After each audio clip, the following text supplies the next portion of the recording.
Welcome back to another episode of Void City Reviews. I am Dan. I'm Toast. And today we are going to finally be looking at some Ghostbusters figures from Ghostbusters Afterlife. These are the Hasbro family that busts together figures. I still think that sounds kind of like a strange way to say that, but it's weird. Whatever. Bustin' makes you feel good. That's been the tagline for 40 years now, so sure, it's all good. So this was a 2-pack that came out, and it released shortly after the movie came out. Was this Target in exclusive? Theaters. It was Target exclusive. It is $50 for the two of these guys together. It's Phoebe and Egon, and the reason this came out obviously after the movie debuted was because it is pretty spoiler heavy for the finale of the movie, given that Egon is dead and you never know if he was going to show up again. But I predicted this figure months before the movie ever even came out, when we knew nothing about it, and we saw that they were going to release the other figures, and it was just the 3 old guys, and I thought, well, that means they have to do some way, even if it's not in the movie, there's got to be a ghost Egon, and he'll probably just be a see-through regular Egon. There you go. The fact that she didn't have a figure in Wave 1 is part of why I was talking about in our review of the movie, I didn't think she was the main character. I assumed, again, it was Trevor. One thing, so Egon here. Yes. Is made out of transparent plastic. Yes. And he is a ghost. The pins at the elbows and knees are a little weird to me. If the light catches them just wrong, you're like, oh, that's obviously a hard plastic pin. You can also see some of the internal workings of the figure holding them together. But I kind of like that, because the wrist peg kind of looks like the forearm bones. Like he's got skeleton in there. Right. It is kind of nice. So I don't like the big circles for the chest where the two halves clamp together, but his stomach guts are a little bit too obvious. I didn't notice this. Like how he has just a printed Ghostbusters logo on his uniform. Right. That's in full. Same with his Spangler patch. Oh yeah, true enough. Yeah, that's a little strange, but whatever. I think both of these have amazing head sculpts. Yeah. So you saw the figure before the movie? I saw the figure before the movie. In the store? In the store, but obviously I didn't see the movie until after it came out in theaters, because I waited for the digital at home, which was 45 days after the release in theaters. So I did see these guys about 2 weeks after it debuted in the theaters, when they started to show up in Target. But the one thing that I like is the transition from the painted face into the translucent back of the head. Yeah. I think that's really nice. So it is still sculpted on a transparent head, and then painted the face on. That's pretty cool, so you can get the details. It's really nice. The glasses for both are sculpted right onto the character. I know some people don't like that so much when they're all sculpted on the face, but I think in this case they both work fine. It doesn't look weird at all. They don't come with stands. I just have them on some stands I had sitting around just to try to keep them standing up for the sake of this video, but obviously the pegs don't quite match up sometimes.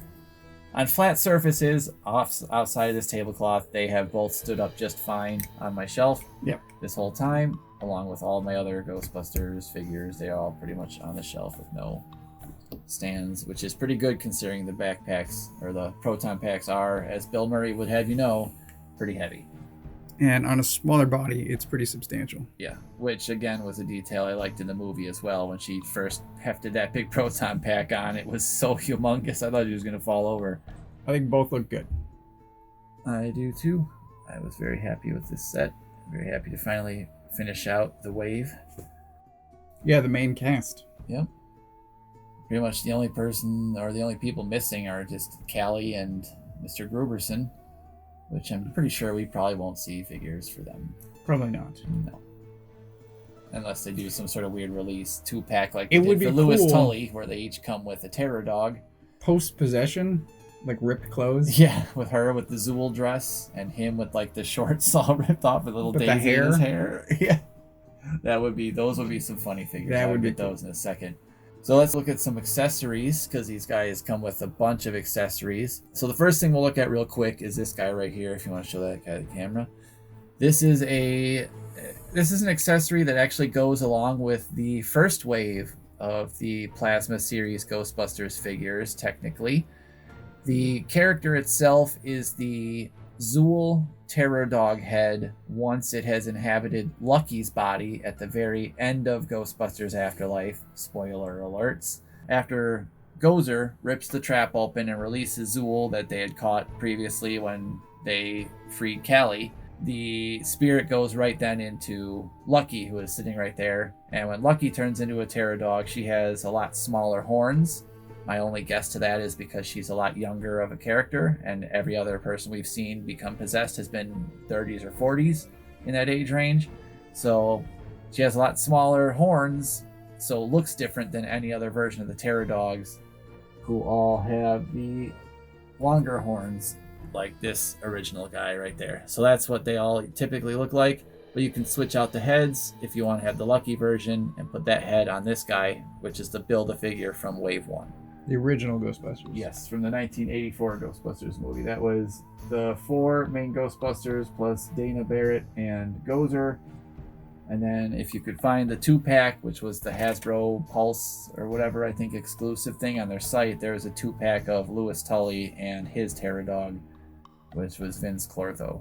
So that is what that is for. So that goes with that. It does not go with the Sentinel terror dog, which is a different form that both Zool and Vince Clortho take in the movie.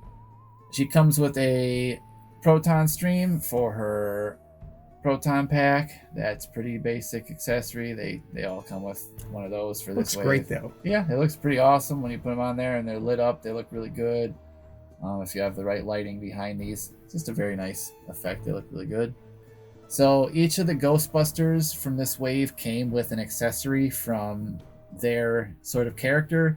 Peter Venkman came with his little psychic cards from the very beginning of the movie. Yep. Ray came with Tobin's spirit guide. Winston came with his newspaper from the classifieds he was looking at when he first shows up in the movie in the original one.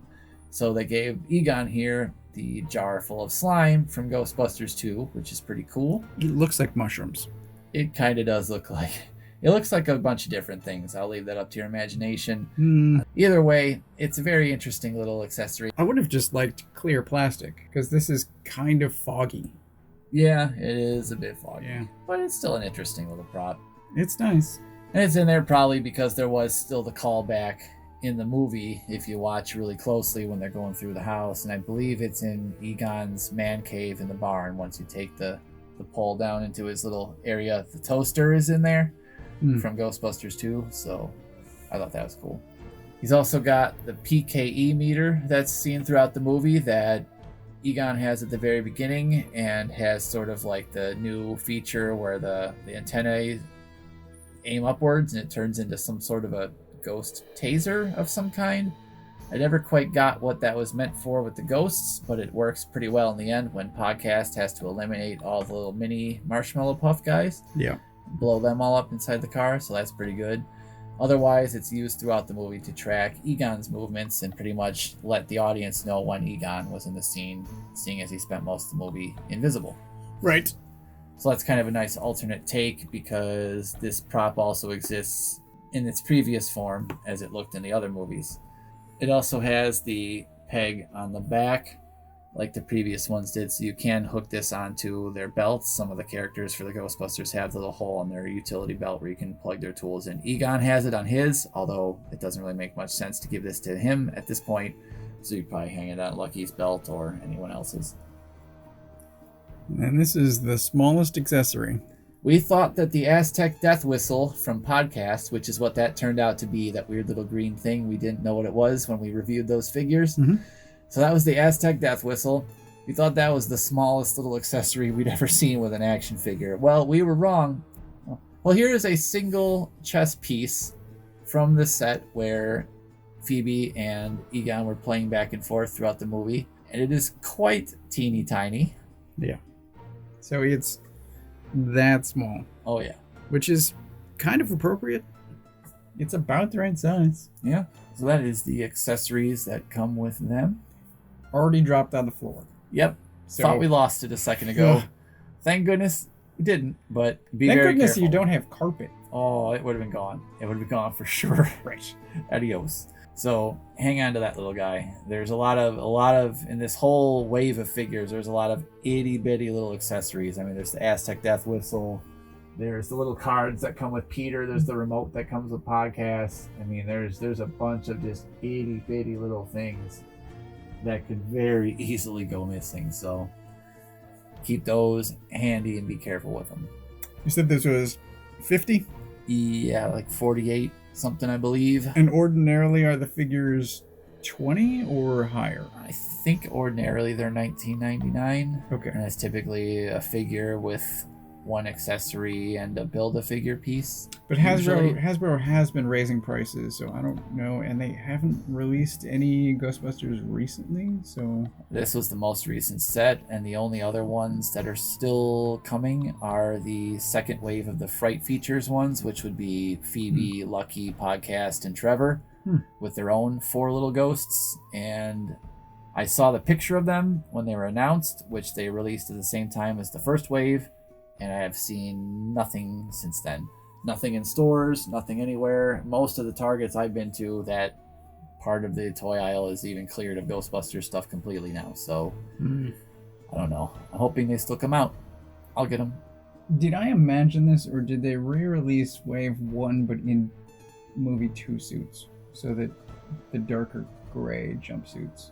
They did not. They released a 4-pack, and they have glow-in-the-dark slime on them. Oh, okay. It was a 4-pack of them, and they each came with actual proton streams this time. Right. Wave 1, only Winston came with one. Right. But this time they all come with one, and they're glow-in-the-dark, and then they all have slime that you can't really see very well unless you turn off the lights, and then it glows on them also.